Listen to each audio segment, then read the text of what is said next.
Before we begin, I want to pay tribute to Divaldo Pereira Franco, who is largely responsible for us being here today. The traditions of the spiritual world inform us that there exists a community of extremely evolved beings responsible for the destinies not only of orbs, but also of solar systems and galaxies themselves. This is a celestial community that takes responsibility for the destinies of the universe as established in Spiritist literature. More specifically, the first chapter of Emmanuel's work, On the Way to the Light, informs us that, for many billions of years, this community has been meeting to decide the destinies of various parts of our Lord's universe. There is a particular group responsible for defining the destinies of our solar system. About 4.5 billion years ago, this community would have gathered to decide on the creation of a new orb.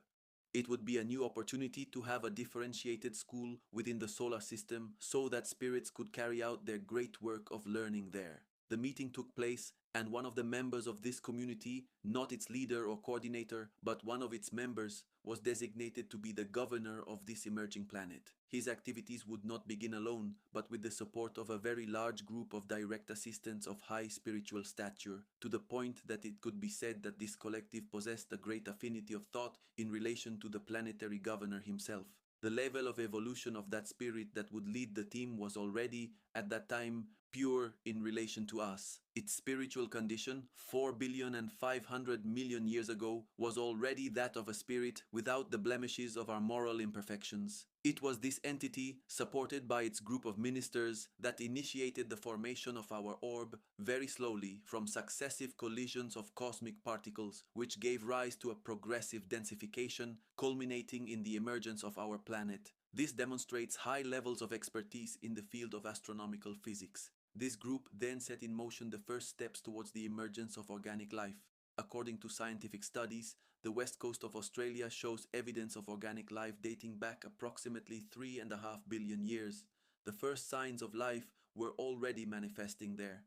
This allows us to understand that our planetary governor worked on the movements of still inorganic matter to form organic matter, revealing skills not only in physics but also in chemistry, by bringing together amino acids that would form proteins, resulting in colloids and, finally, coacervates. What Oparin would later present in 1935 in the heterotrophic theory of the origin of life, Emmanuel would present only 3 years later in the work On the Way to the Light. While Oparin called these structures coacervates, Emmanuel designated this material as protoplasm, a gelatinous substance that would form on the warm surfaces of the planet's seas, giving rise to organic life. There, the competencies of our planetary governor began, not only in the emergence of life, but in the progressive improvement of the planet's organic manifestations. The Jewish religious text, when addressing this phenomenon in the mythical narrative presented in the book of Genesis, as Professor Severino Celestino explains, uses the expression Bereshit Elohim in the original Hebrew of the first verse of the Bible. It is traditionally translated as, "In the beginning, God created the heavens and the earth." The detail is that Elohim is plural. A more faithful translation would be, "In the beginning, the gods created the heavens and the earth." But Judaism does not admit gods. Therefore, these Elohim represent what, in Plato's philosophy, is known as the concept of the demiurge, the cosmic artificers, the builders of matter. They were therefore the group of spirits who, led by the planetary governor, established the principles of life on our planet. This evolution occurred very slowly. The planetary governor promoted successive changes in the species so that we could reach the human condition, and that's interesting because many of us look at that and think, what a beautiful job, I wish I had an opportunity like that, but that's a commitment forever. When he said yes, it was a definitive yes. It took about 1 billion years for the most primitive forms to emerge without him giving up on the task. And even after the emergence of these forms, the process was neither linear nor perfect.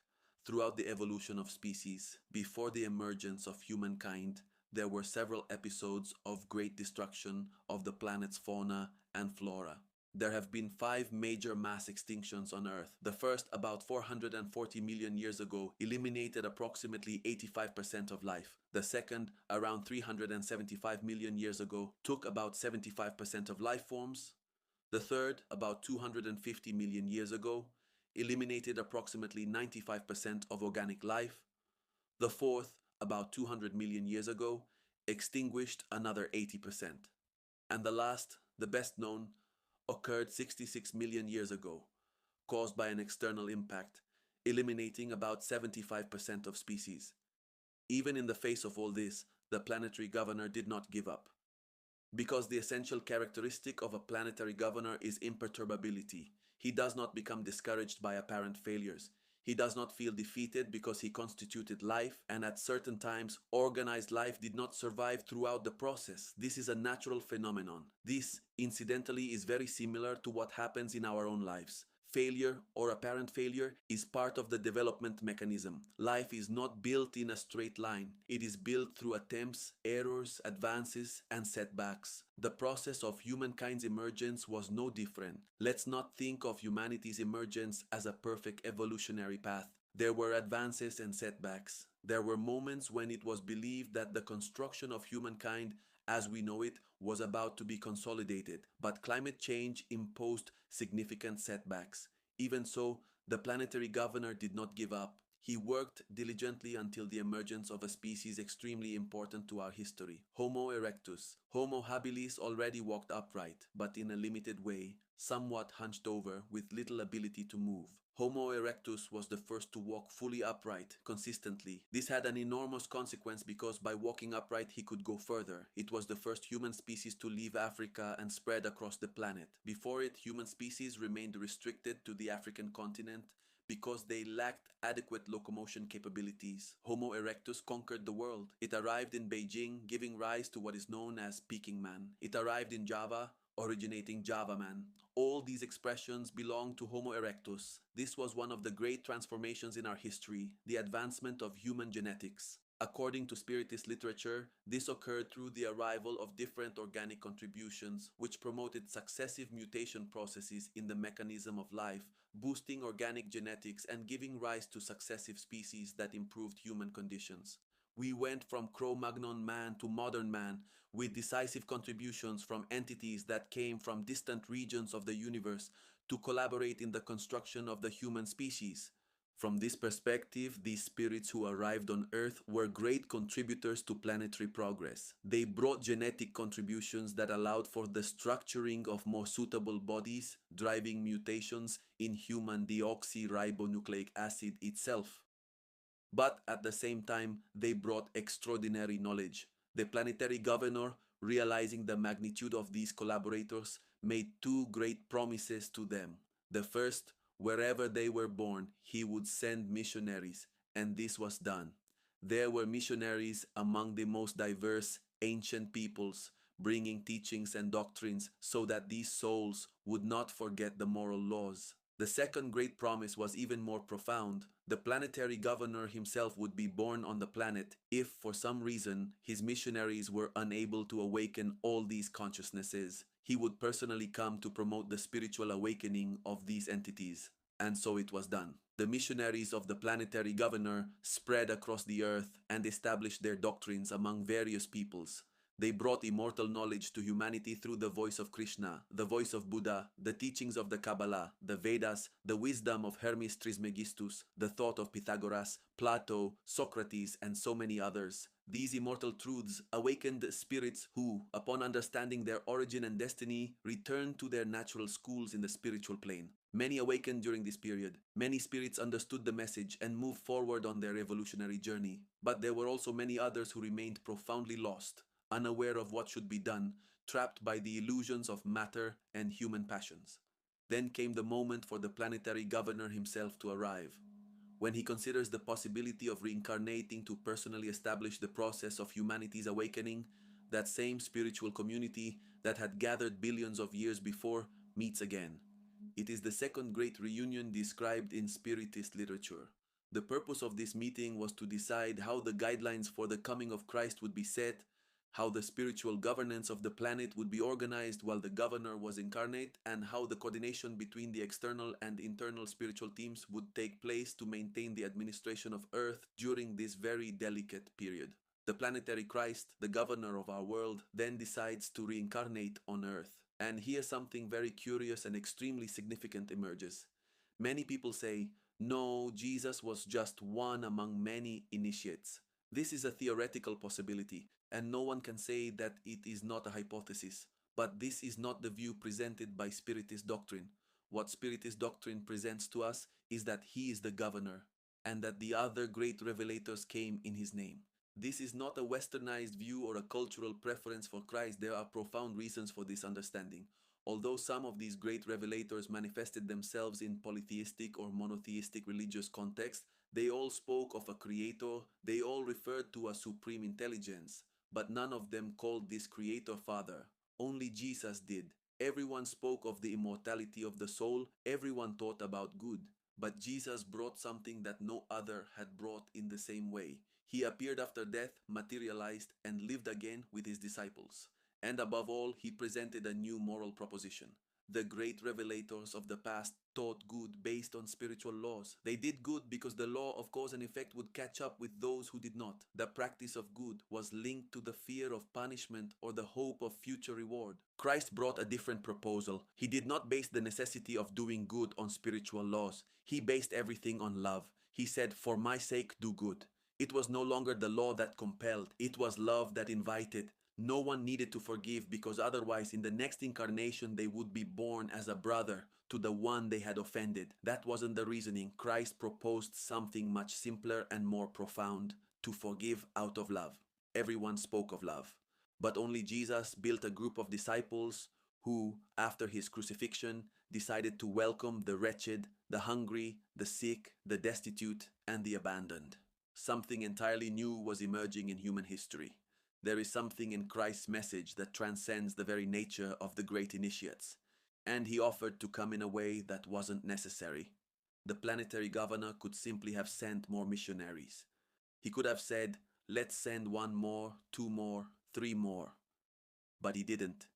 He decided to come in person, because, in his own words, if he came, he would be able to attract everyone to him. Christ's great message was precisely this: that we awaken to this process and connect with it, not through complex spiritual laws, but through love. To love for love of him, something extremely simple, peaceful to live. His doctrine was simple, easy to preach, easy to teach. For that very reason, it was a universal doctrine. He did not bring a complex, inaccessible message, restricted to initiates or wise men. He brought something that everyone could understand: to do good, to forgive, and to move on. Christ did not come only for the most advanced spirits. He also came for us, who have been on earth since the beginning, since the earliest times of animal evolution. He came for spiritual migrants, yes, but he also came for the little ones, for the ignorant, for all of us. It was an extremely simple proposition: love your neighbor, forgive people, and move on with life. There was no need to deeply understand the complex mechanisms of the spiritual world. Love was enough. The work he accomplished was impressive because it truly awakened many spirits. There was a real explosion of awakened consciousness on the planet with the arrival of his message. So many people awakened that many passed away. The best students in the class left, and that's where we stayed. That's the back row crowd. It would be natural to imagine that with such a clear, simple, and profound revelation, the earth would quickly transform into a world of regeneration. But something different happened. The excellent message was delivered to spirits that were still very imperfect. The message was great, but those who had to deal with it were not prepared. The best students understood and moved on. We stayed behind, and we ended up making a huge mess of Jesus' message. If I were him, I confess, I would have resolved it differently. But what defines a planetary governor is imperturbability. As deviations occurred, the planetary governor tried to correct the course, sending his emissaries. He sent one, then another, century after century. The history of Christianity shows us the presence of great missionaries trying to restore the original message. Every time it seemed the proposal was going to succeed, it would wither again. Then another emissary would come, and another, and yet another. A veritable parade of chosen spirits trying to restore the message of Christ. But we always found a way to make the situation worse. There came a point when the spiritual condition of humanity became critical. We had transformed Christianity into a message of intolerance, persecution, violence, and cruelty. It was then that the planetary governor realized that a profound change needed to happen. Humanity was progressively atrophying. A historic rupture was necessary. We then arrive at what is known as the Bridge Century, a century of profound transition between medieval thought and a new stage in human history. It was the Renaissance period. This bridge century marked a profound turning point in the history of humanity. With the Renaissance, transformations began to emerge that definitively altered the course of the planet. It was the period of the arrival of thinkers and reformers such as Jan Hus, Jerome of Prague, Wycliffe, and so many other extraordinary men who questioned rigid structures and opened paths to a new consciousness. There were profound geopolitical changes such as the fall of Constantinople. Major social transformations occurred with the discoveries, the weakening of feudalism, and the emergence of new forms of economic organization. In the arts, the Renaissance brought an explosion of creativity. In philosophy, new perspectives on humanity and the world emerged. In science, the printing press revolutionized the dissemination of knowledge, allowing it to spread much faster than at any other time in history. All of this was part of the Planetary Governor's actions. When things seemed to be heading towards a dead end, he promoted profound structural changes capable of propelling humanity forward again. That's how he acts, with patience, with firmness, and with a vision that transcends the limits of human time. Throughout the history of Christianity, century after century, we see the constant work of these emissaries sent to restore the original message of Christ. Some achieved momentary success, others encountered enormous resistance. In many cases, the proposal seemed to prosper, but soon weakened again in the face of human imperfections. Even so, the Planetary Governor never gave up, because giving up is not in his nature. He continues to guide the planet, respecting the time it takes for consciousness to mature, waiting for each spirit to awaken at its own pace. Christ did not come to impose a doctrine. He came to offer a path, a simple, accessible, and profoundly transformative path. To love, to forgive, to serve. Nothing more than that. Nothing less than that. This simplicity, which we often disregard, is precisely the greatest strength of the Christian message. It's not necessary to understand all the mechanisms of the universe nor to master complex concepts of the spiritual world. It's enough to live the love that he taught. And so the Planetary Governor continues, unperturbed, patient, and firm, waiting for us to gradually learn how to transform Earth into the world of regeneration that he envisioned from the beginning.